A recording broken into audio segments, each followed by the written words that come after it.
Hello there from Central Virginia. It's November 1st, and I am going to finally start my garden cleanup.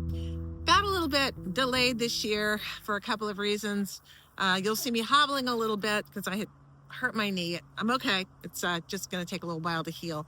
So I didn't want to be on my legs that much, but Reed's here, and he's going to help me today do some things. Mainly, I just need help with lifting things because I don't want to put too much weight on my bones right now. Yeah, so when you start your garden cleanup, it's for me, it's a bittersweet thing. I actually started a little bit before. I did get this bean trellis down. That was kind of a big job. There were a lot of vegetation there. So, I'm not really gonna do this in a systematic way. I'm just gonna start with some of the beds, and I'm gonna cut down some things that have died already and get them into the compost. Just begin to cut back and bit by bit, get this garden ready for the winter. Why do I like to prep my garden in the fall? Well, I like to prep my garden in the fall because it makes spring planting super easy, and it also gives the winter time to have things break down. This is a no-dig organic garden, and so I use compost as much as I can, as much as I can make, and I use a heavy mulch of old spoiled hay.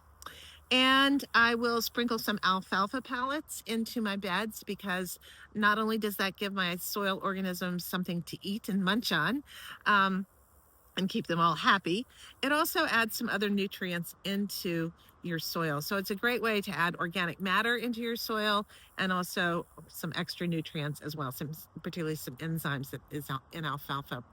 So basically what I'm going to do is chop down the vegetation that is dead or dying. For example, my lima bean patch got zapped by the frost. This year, you always gamble around these parts. We did have frost exactly on our projected first frost date this year, which almost never happens here, but it did this year. That's all right. But it managed to zap out my lima beans, and a couple of other things. Interestingly, it was definitely about microclimates in the garden. And I did a video on that a couple of days ago, early last week, just to kind of show you the differences just a few inches can make in terms of elevation in your garden and the creation of microclimates. That's just is what it is. All right, so I still have a lot of stuff growing in this garden. As you could see in my other videos, I've got piles and piles of lettuce. I've got some brassicas going. I've got some Chinese vegetables, some chard, some spinach, some collard, stuff like that. We're just going to leave all that through the winter and just let it go and continue to harvest it. But I got to get tackling on this garden. So I'm just going to start puttering, and then something will come to me.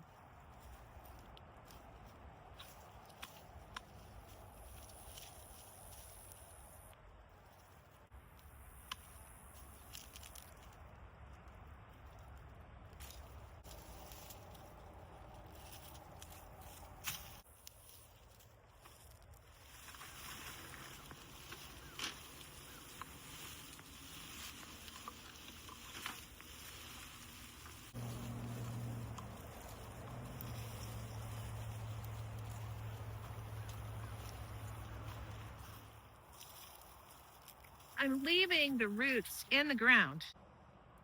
It'll provide organic matter. So I'm leaving the roots in the ground, just cutting off the foliage. I'm gonna leave these flowers up. They're still pretty. It's a little challenging with the knee situation, but I'm doing it. I will not be deterred. Lots of foliage, lots of growth, lots of blooms, and no beans. Here's potato plant. If I get any potatoes around. There's a itty bitty potato. With another. It's a good time to pull out any little weeds, things that you don't want growing here. Now, this is blue spice basil, and it self-seeds like crazy. So I'm actually not going to put this into the compost because I don't want it to drop the seed in the compost. I'm just going to throw it into the hedge and let it come up if it wishes to. Right, this is also blue spice basil, but there's a lot of green growth on this. So this, I don't love to eat it for culinary like as I would cooking basil, but I do like it for tea, and I'm going to go ahead and dry some and make tea. Dry it for herbal tea in the wintertime because it does taste good as a tea. So I think I'll go ahead and take this separately up to the house now. I'm getting this bed cleared out. It always seems like such a lot when you first start. I'm about to tackle my squash tunnel, but look, little baby squash. You'll never know what you're going to find, even on November 1st. I've also found some cucumber beetles, and I am really not happy to see them. It's almost like they're getting a second wind here. I'm squishing them as I see them, if I can get them. Definitely not happy to see them. So I'm going to go ahead and get this squash tunnel cleaned up now. Man, this area is a hot mess with the gladiola, and I've got tomato vines, and I've got a bunch of weeds that need to be pulled out. Oh my gosh, look. Green tomatoes. Well, they're going to come off now because this is coming down. Oop.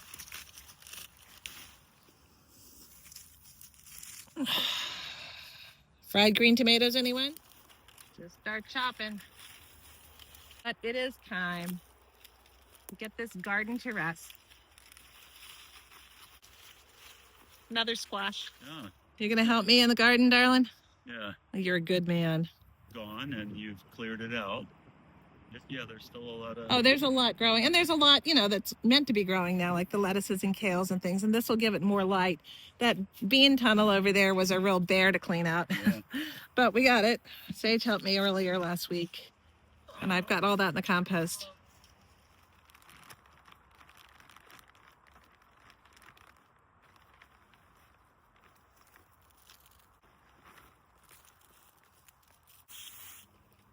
All right.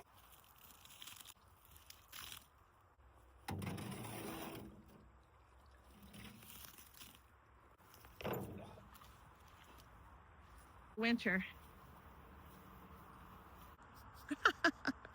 It's great to have you helping me.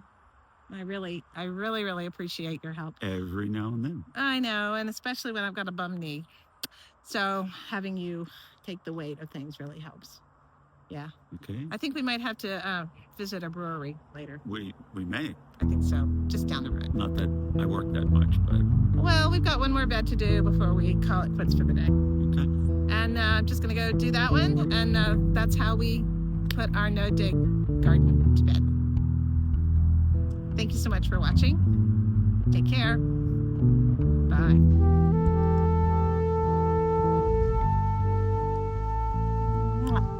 It's nice to have Careful. I know. That was PG.